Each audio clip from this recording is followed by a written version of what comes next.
Tentative de coup d'État au Burkina Faso. Le ministre de la Sécurité, M. Sana, vous donne des explications.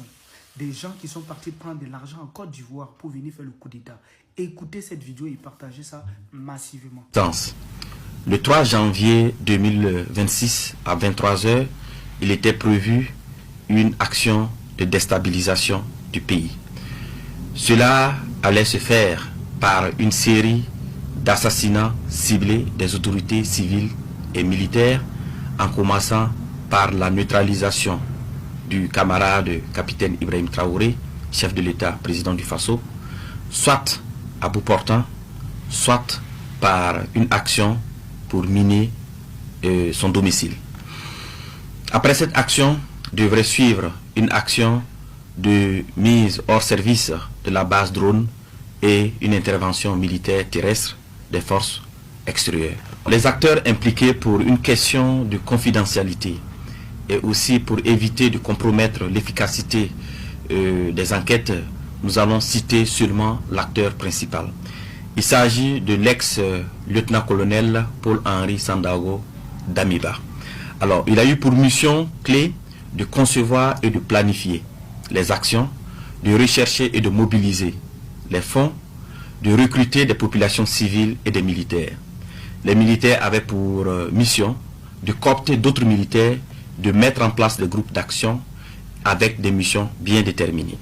Et les civils devraient mobiliser des populations, leurs adeptes, pour que après l'action militaire, ils puissent mobiliser leurs adeptes pour pouvoir soutenir l'action militaire. Ce qui est important aussi d'apporter comme élément d'information auprès des populations, c'est les sources de financement.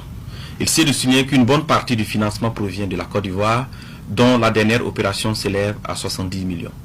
Alors, je tiens aussi à souligner que les interpellations se poursuivent, ainsi que le démantèlement des réseaux.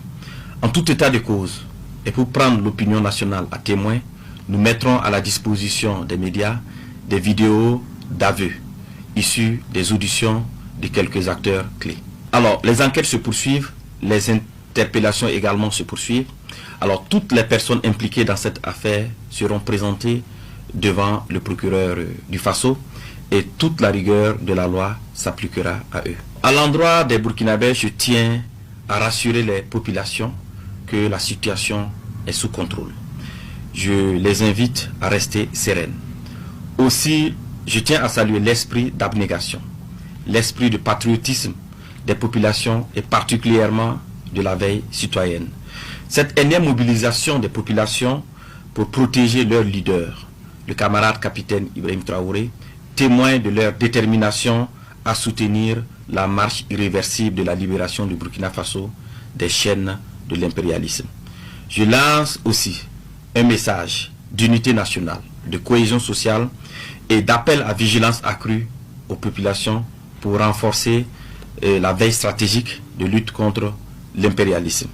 C'est l'occasion pour moi d'appeler l'attention des populations à faire montre de discernement dans leurs activités quotidiennes pour éviter d'être auteurs ou co-auteurs ou complices des projets funestes de déstabilisation de notre pays en dénonçant tout comportement au numéro indiqué. Alors, je souligne cela parce que dans les investigations, de nombreux citoyens civils ont été également interpellés parce qu'ils ont été utilisés naïvement pour faire des courses ou pour transmettre des commissions par-ci, par-là. Et donc c'est pour cela que je tiens réellement à ce que les populations soient vigilantes, à ce que les populations fassent montre de discernement dans leurs activités quotidiennes.